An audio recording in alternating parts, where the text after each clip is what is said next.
The value is the key!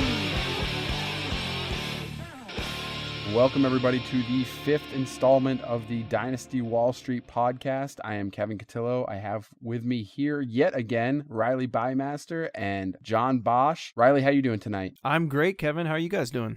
I'm doing well. I can't speak for John. I can tell you that I was on a podcast recording earlier with John, and he sounded fine. But John, how are you doing? I'm doing just fine. I didn't lose anything on that podcast, so I feel just fine. I think you can safely say, since this podcast will come out after your Dynasty Game Night podcast, that I got smoked in the episode. I got killed. It was embarrassing, and I'm going to have to do more and more research with the Dynasty Trade Calculator to be able to compete next year if you ever have me back on again. So just a reminder, what we are here is the Dynasty Wall Street podcast. So for Wall Street, obviously, we're talking about values. So are these players going up? Are they going down? We use the trade calculator, which you can find on dynastytradecalculator.com. For the most part, we use 12-team PPR scoring type on the calculator to get our values. But if we talk about quarterbacks, which we sometimes do, we will talk about Superflex because, as John Bosch always reminds me, that's the only way to make quarterbacks interesting. So we're going to get right into it tonight. I'm going to lead us off with a quarterback choice. And the quarterback that I'm going to bring to the table tonight, guys, to talk about is going to be Drew Brees. And I bring him up mostly because we were talking about him a little bit earlier tonight, so he's fresh on my mind. And one of the reasons I want to talk about him is I'm curious what people are doing with him in the Dynasty community, because still a very productive quarterback, had a lower year for him comparatively last year, but he still looks good. He doesn't look like he's fallen off a cliff, and so I'm curious where the value is in your minds. I kind of know what I would like to do with him. The Dynasty Trade Calculator in a Superflex league has him valued at a 25-point value. So for that value, if you're talking about picks, he's going to come in at the 1.03, and you'd probably have to throw on a 2019 fourth, which Riley, I know you love to do. So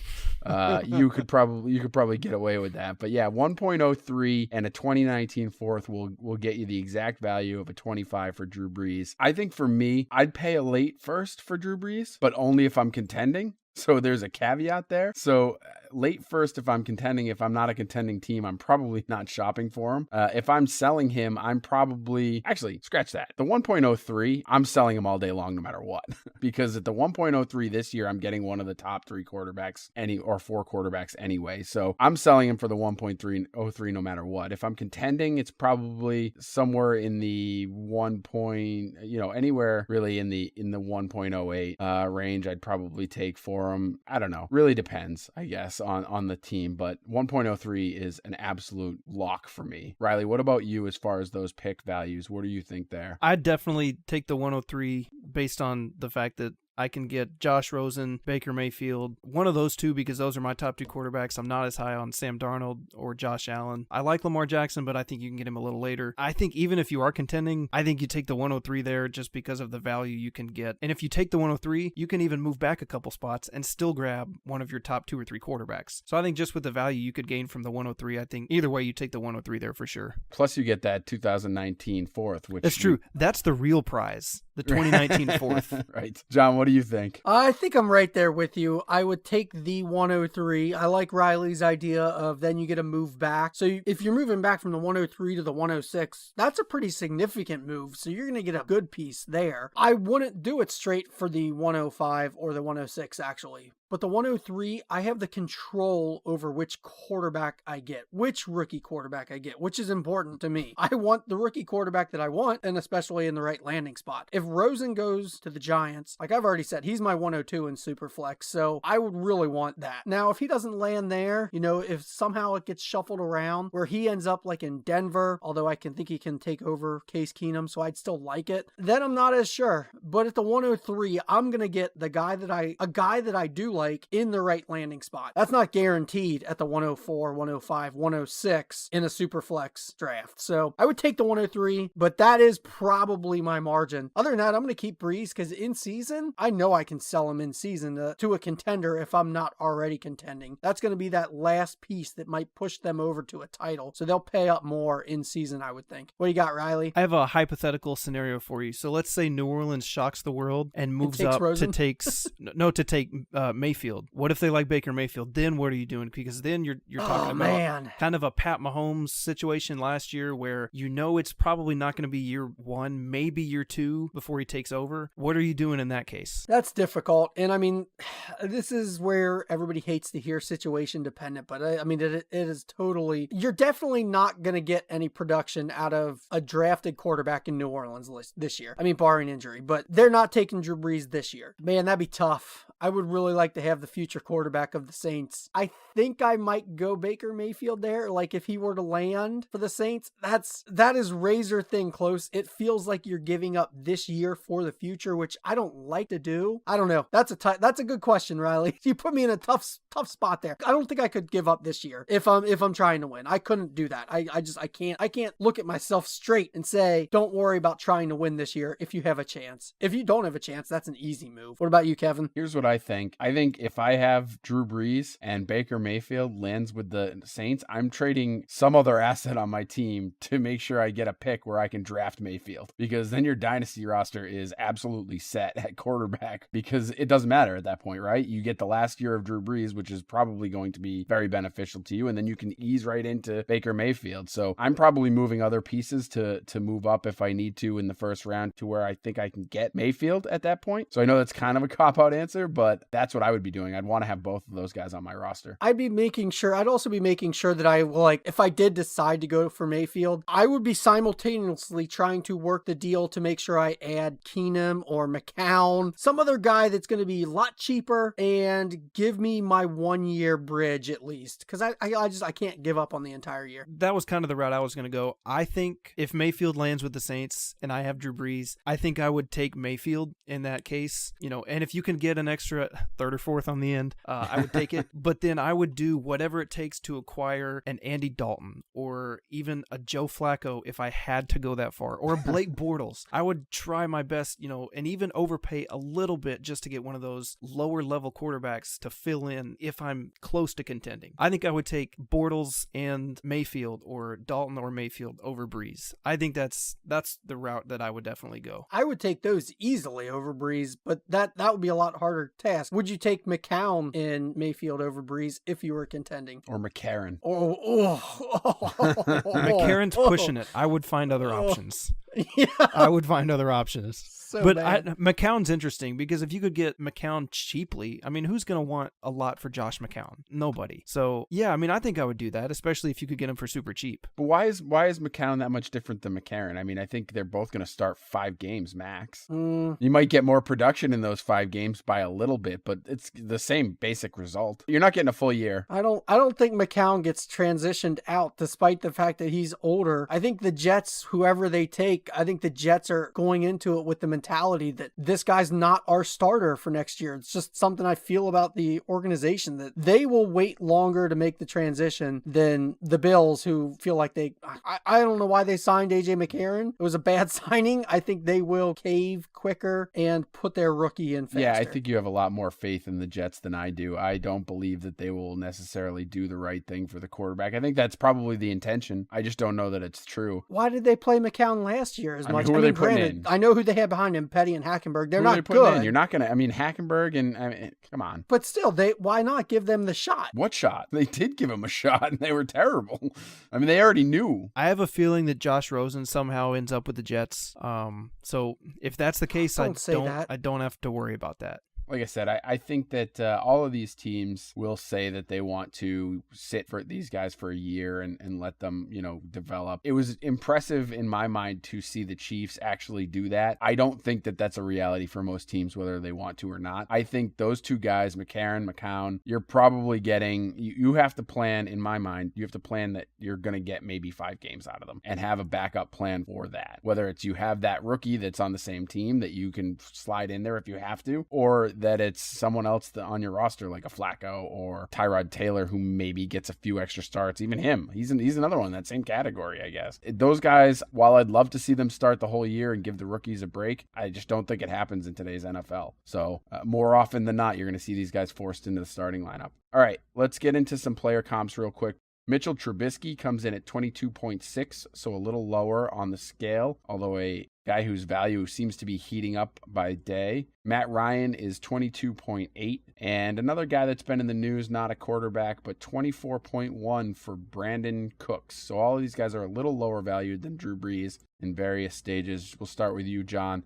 What do you think of those three guys? I'll definitely take Trubisky over Brees. I think they both have the same possibility of upside this year. So same ceiling. I think they have the same floor, and I think Trubisky has way more years, obviously. So that's an easy one for me. Matt Ryan and Drew Brees feels like kind of the same. I don't think I would go 1-for-1 trade either way on one of those. If I could get a little extra from either side, I would go that way. They feel that even to me. Cooks, it's a super flex league, so I think in season I could flip Brees easier. That's close. I'd probably stick with the quarterback just because I favor the quarterback in super flex over the wide receiver. What about you, Riley? Yeah, so I'd rather have Trubisky for sure, just because he's young, he's being loaded with weapons, and I think that offense is going to be really exciting. I'd rather have Brees over Matt Ryan because I don't think if you're rebuilding, you're not going to have Matt Ryan as your quarterback, but if you're contending, I think you'd rather have Drew Brees. So I think it's pretty easily Brees over Ryan, but the values are close, but it's just a preference thing for me, and I would rather have Brees over Cooks just because in Superflex, quarterback is God. And yeah, I mean, yeah, you could find a cheaper wide receiver to fill in if you have, an extra quarterback like Brees. Will it change your mind at all if LA gives Cooks a 5-year, $60 million deal, $70 million deal, whatever the wide receivers are going for these days? Nah, not at all. Because, I mean, that offense is still going to flow through Todd Gurley. It's not going to all of a sudden switch to Goff and Cooks, and then Gurley's just going to be, it's 3rd and inches. We'll give the running back the ball. Like, no, it's going to be Gurley all day. I agree. I thought that move, and obviously being a Patriots fan, I had a vested interest in it. I thought it was great for the Patriots because I love picking up an extra first-round pick.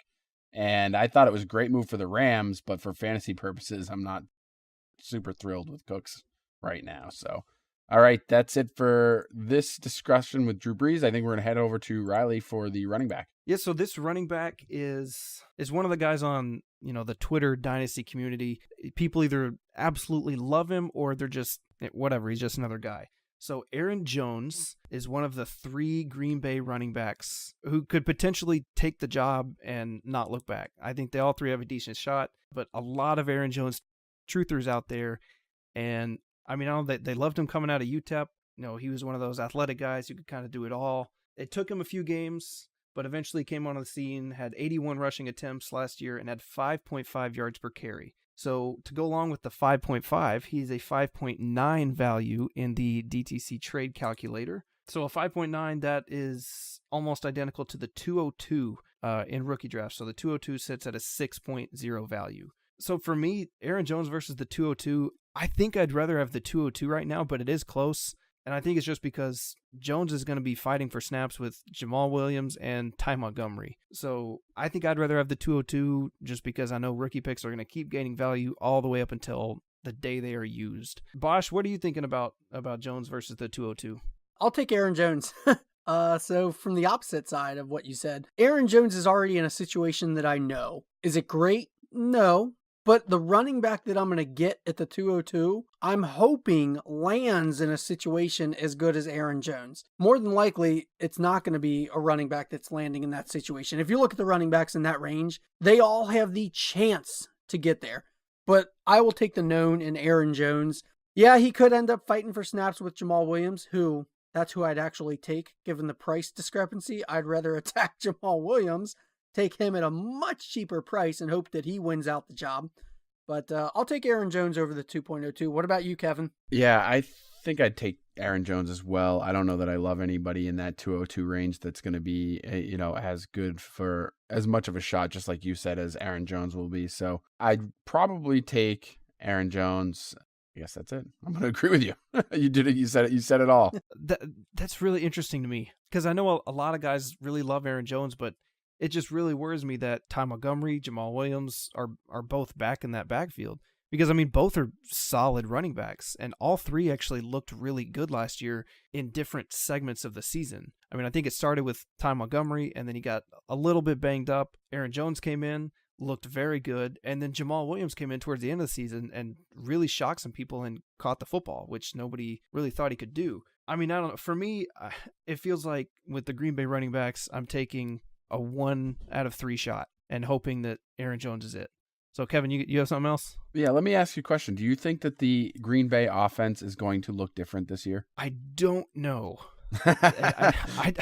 I wish I had a better answer. I don't know. So the reason I asked that question is because I don't know either. And I think that it might just get based on the personnel changes that they've had. They lose Jordy Nelson, although he wasn't his normal self last year. They still have Devontae Adams. They still have this 3-headed running back thing. But I'm just curious if this offense is going to change and be a little bit different, try to take a little less pressure off Aaron Rodgers just to sort of keep him healthier, maybe? I think Aaron Rodgers wants that pressure. He doesn't strike me as the guy that wants to transition to game manager.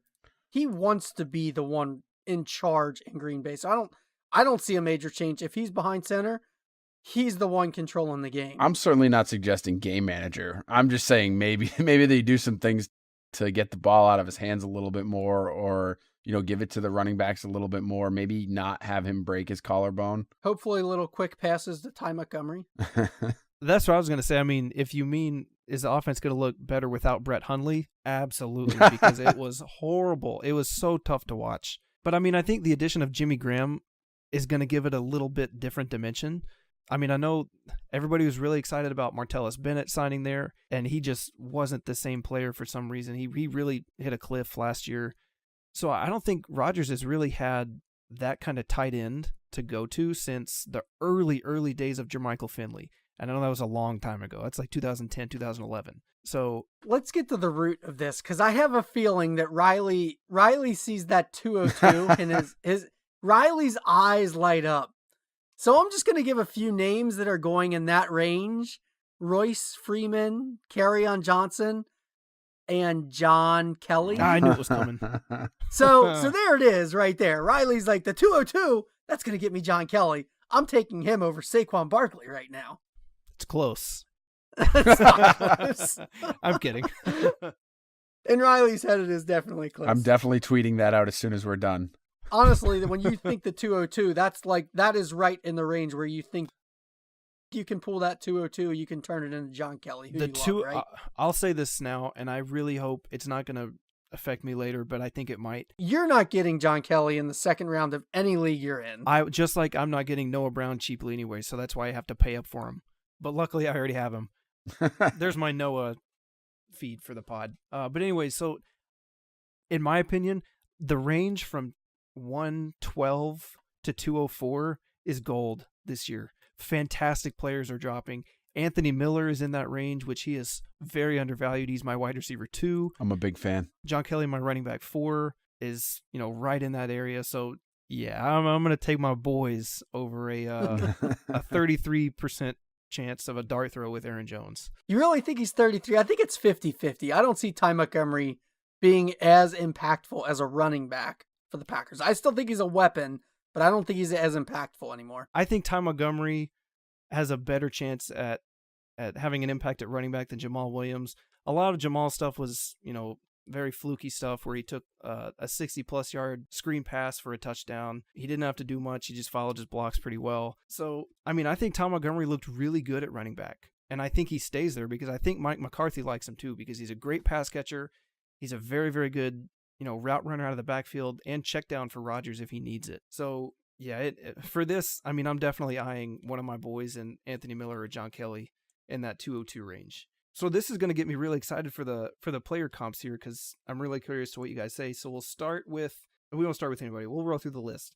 So Kenyon Drake, Tariq Cohen, Dion Lewis, and Jamal Williams. The lowest is Jamal Williams at 5.8, and the highest is Kenyon Drake and Cohen at 6.3. So these guys are all within half of a point of each other on the Dynasty Trade Calculator. So we'll start with Kevin this time. Kevin, where are you putting Jones on this list? So you have Drake, Cohen, Dion Lewis, and Jamal Williams. Is that right? Correct. I'd probably take all of them over Aaron Jones. Interesting. So you'd rather have Jamal Williams than Aaron Jones? Yeah, and only because I liked what I saw out of Jamal Williams. I admittedly did not know much about Aaron Jones until he got drafted by the Packers and got all the hype preseason and all of that. So, and I liked what I saw. I mean, I know what you said about Jamal Williams being, a little bit of a, kind of a fluky type successful year as far as the points when he did have success, but I don't know that it was fluky more than it was a weird season for this backfield in that they used all three of them differently, and they used all three of them at various situations because of injuries. So I'd like to see Jamal Williams get a chance. I like him as a runner, and I think that if he can get a little bit better with his blocking, he might be able to get on the field more and see some more work.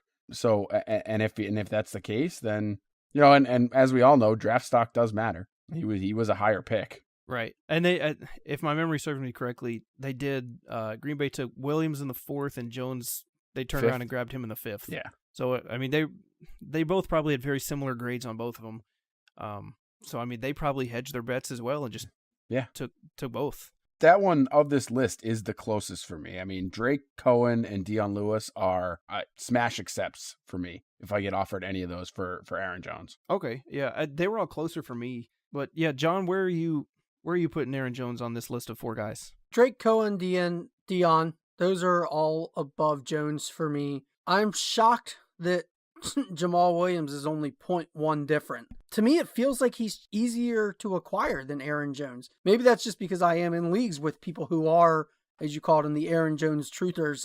If I'm told I could have either Aaron Jones or Jamal Williams for the exact same price in a trade, I think I would lean Aaron Jones then. And I originally said I would take Jamal Williams over him, but only because I thought he was cheaper. If you're telling me they're the exact same price, then I'm going to take Aaron Jones. I do think he has the better chance, but I don't think it's enough of a better chance to really want to invest anything more for me. At that point, I'd probably try to look up what Ty Montgomery's option is and go to that point. I would invest in whatever's the lowest. I'll take whatever the lowest cost is to get a piece of the Green Bay backfield. Yep, makes sense. For me, at least on this list, I'd definitely rather have Drake over Aaron Jones. Tariq Cohen it's very close for me because I don't think Cohen is going to be anything more than a pass catcher, and I don't think he's going to be like a Chris Thompson was last year or any other of the great third down backs. I think Cohen's ceiling is very capped, so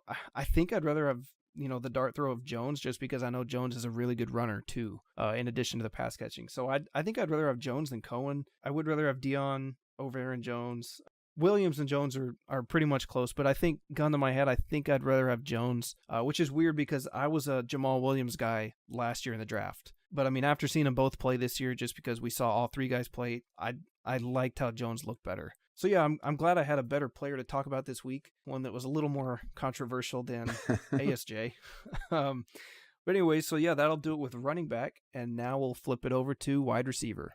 All right, so I'm bringing the wide receiver to the table, and this is a young wide receiver who's now on his 3rd team, and it's one of my favorites. So I am admittedly biased going into this. It is Sammy Watkins. I love me some Sammy. I mean, I am a fan. I can't give up on him. I don't understand the hate that's out there for him right now. The value in Dynasty Trade Calculator comes out to 14.9. Doesn't really line up well with a first-round pick exactly.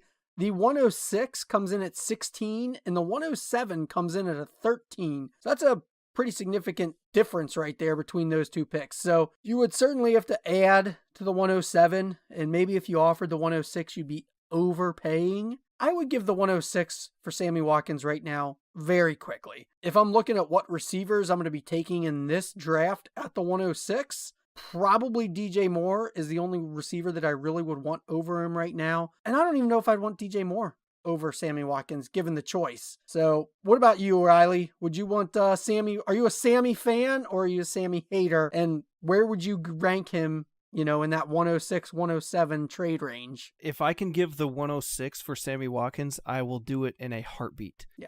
Watkins is one of the most talented receivers to come out in the past 8 to 9 years, and I think he's just kind of had bad luck with his situations. I mean, Buffalo obviously wasn't the best landing spot for him. They haven't really had a sure thing quarterback.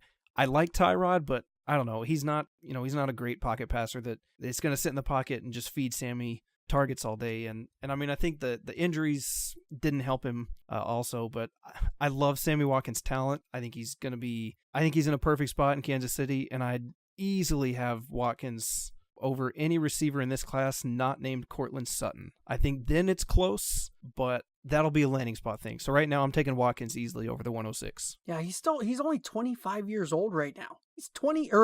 He will be 25 when the NFL season starts. So I'm already counting him as 25. That's still plenty young to have a long career left at wide receiver. He's now attached to Mahomes as his quarterback. He's in a good, young, effective offense. This is what you want.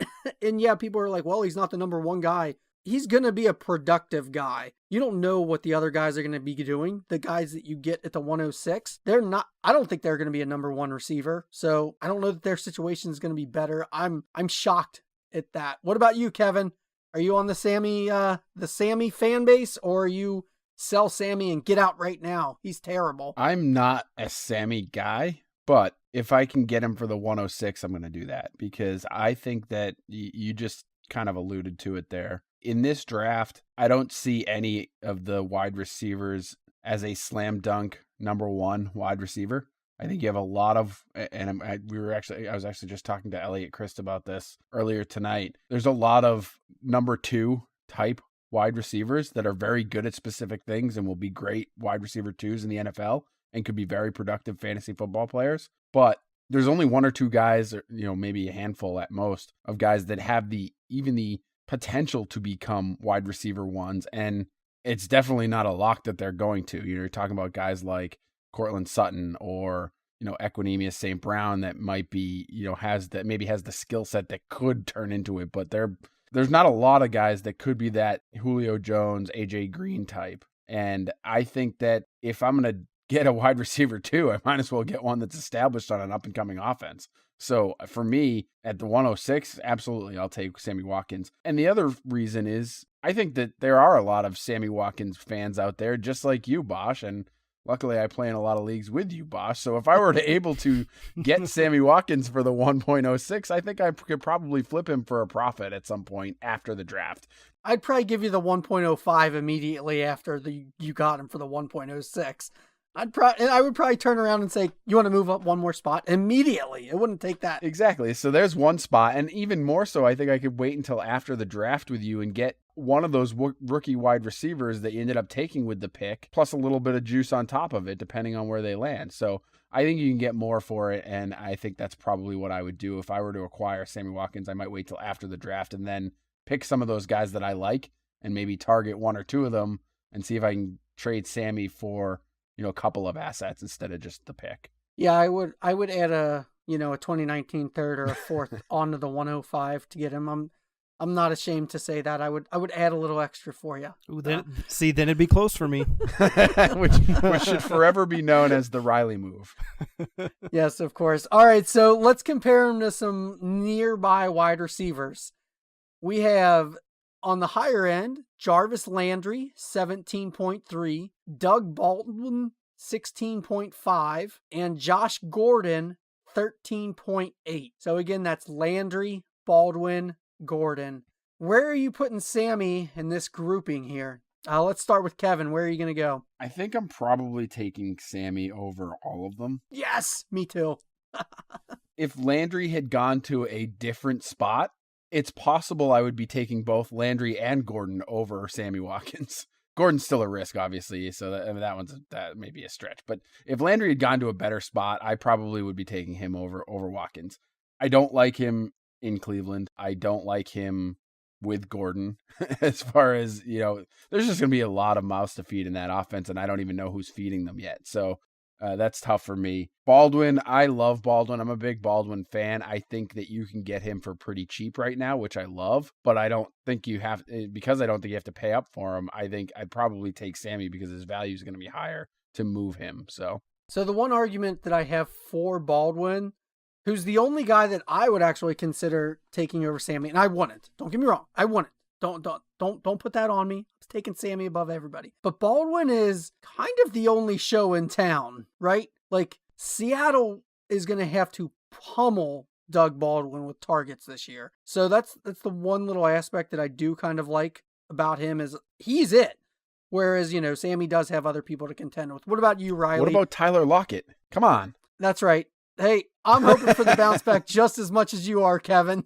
I think the only shares I don't own of Tyler Lockett are the ones that I've sold you in leagues. So every other league, I still have him. He's on so many of my rosters. It's sad. So many. Riley, where are you putting Sammy Watkins on this list with Landry, Baldwin, and Gordon? Number 1, easily. Number 1. Yeah, easily. I think if this is Jarvis Landry in Miami, then I'm taking Landry. But Cleveland, I'm not a fan of the landing spot just because I know that he's not going to be the only check down there. They have Duke Johnson, David Njoku is probably going to emerge this year or next year. And they also have just take off and run. Right. And they also have scramble because the pocket's collapsing in the first, second half. So you got to go. Yeah. Plus Saquon Barkley, most likely.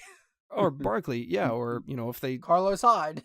Right. I mean, they just have so many weapons that they have the ability to use on 3rd and 3 that it's Cleveland has weapons. Gosh, it's weird, but they have weapons. They just can't use them. I don't know. It depends on the quarterback. If they take the right quarterback, Rosen or Mayfield, they'll be great. If they take Darnold or Josh Allen, no go.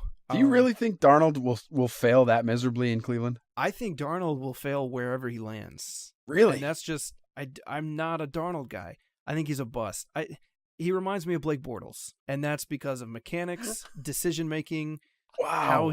I'm sorry, John. I'm so sorry. It's just Darnold's my quarterback. Blake Bortles is a fine fantasy quarterback, Riley.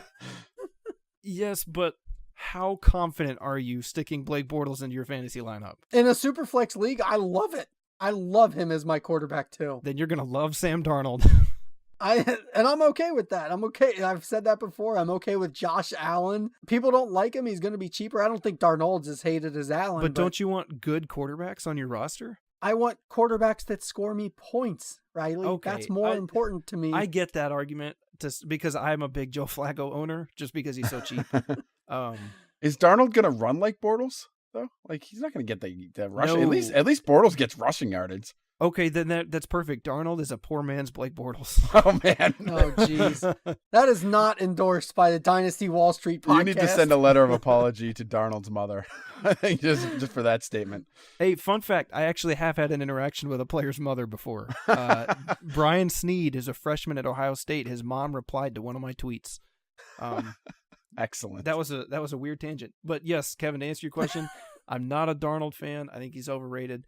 I do think he has flashes of potentially a blue chip quarterback, but it's just, the other stuff is not good. Like his decision making, he telegraphs passes.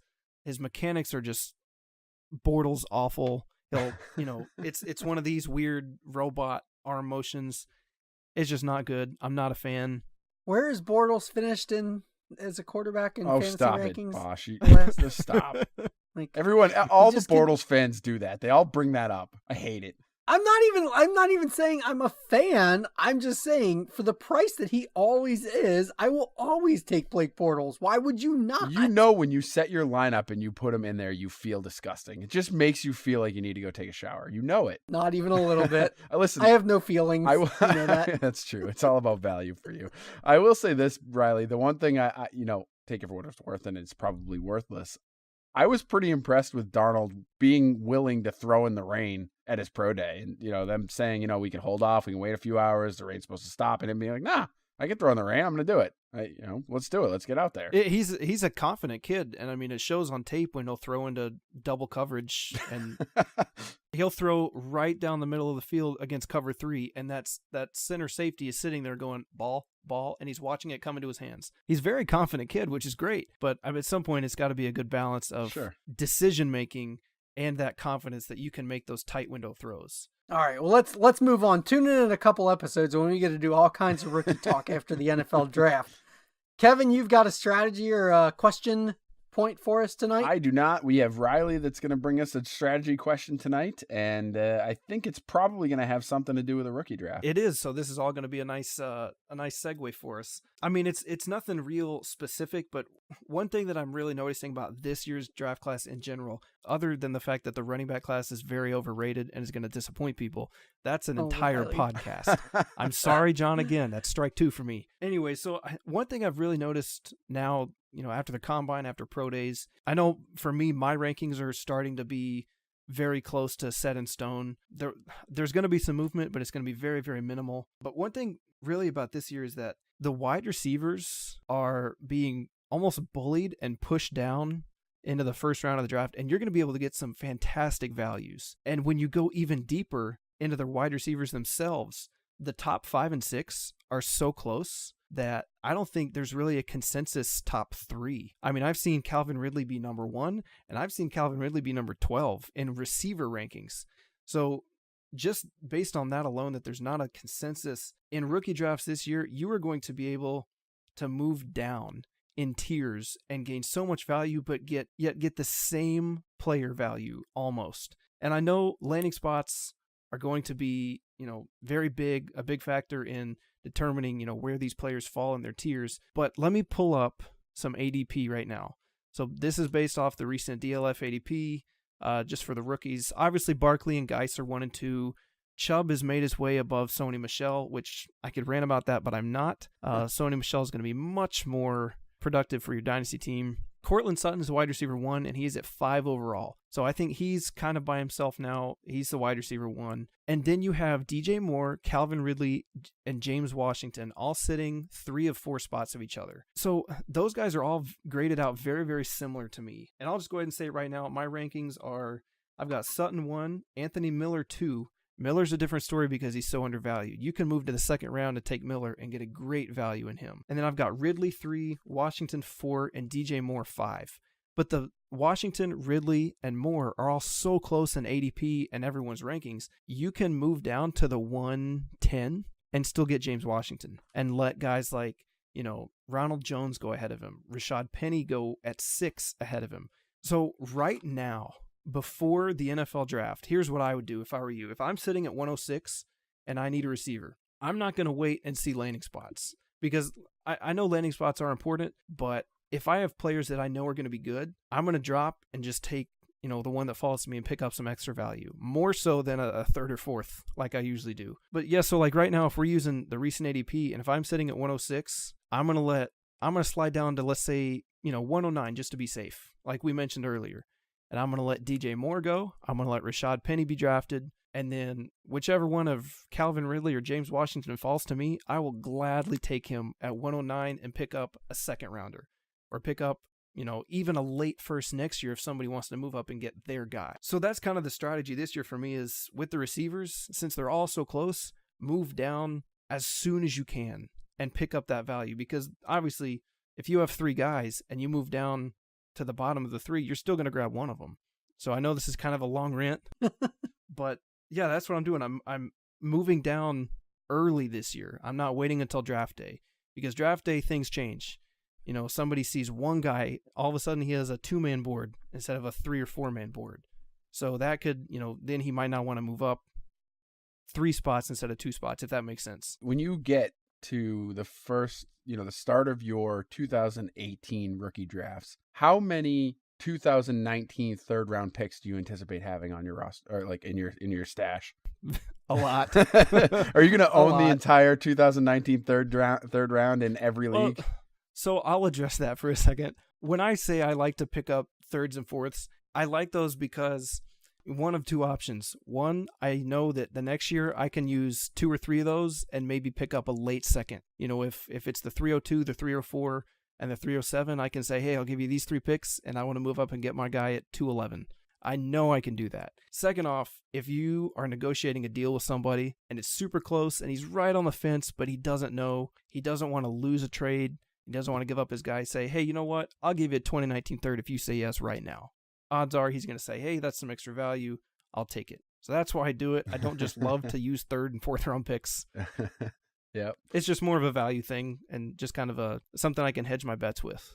So to your point, though, about the wide receivers, I'm looking at the ADP you were referencing earlier, and the range, obviously they do a composite ADP off of 6 mock drafts, and the ranges on these guys are crazy, right? DJ Moore, his highest pick is at 58. His lowest pick is 80. That's a pretty significant range. Calvin Ridley, 63 up to 85. James Washington, 66 up to 93. So I mean, these guys definitely all have a significant range when you're talking, obviously that's, startup ADP, but still like, the rookie drafts will probably fluctuate in the same manner. So I get what you're saying. I think it's a great point. It's definitely something that people should be doing to maximize their value. Great tip from Riley tonight. Want to thank everyone for listening. I want to remind you to make sure you go over to dynastytradecalculator.com and get a subscription for the Dynasty Trade Calculator. It's super cheap. It'll help you with all of your trades, particularly as we've talked about many times, when someone else uses it. You can use it against them, which is a really fun tactic that I know John Bosch uses on a regular basis. But it is a really great value tool and as I mentioned, super cheap. So check that out. Definitely check us out on Twitter. You can find us. We're at Dynasty Wall Street. That's ST for street. You can follow John as at Empire FFL. You can follow Riley at DTC_RileyB. And you can follow me at Wally Central on Twitter. So definitely make sure to check us all out. And thanks again for listening. We'll see you in a couple weeks.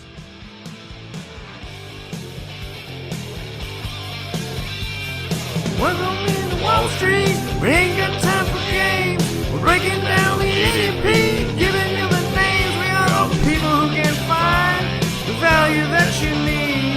If you play our market, honey, build your dynasty. Wall Street.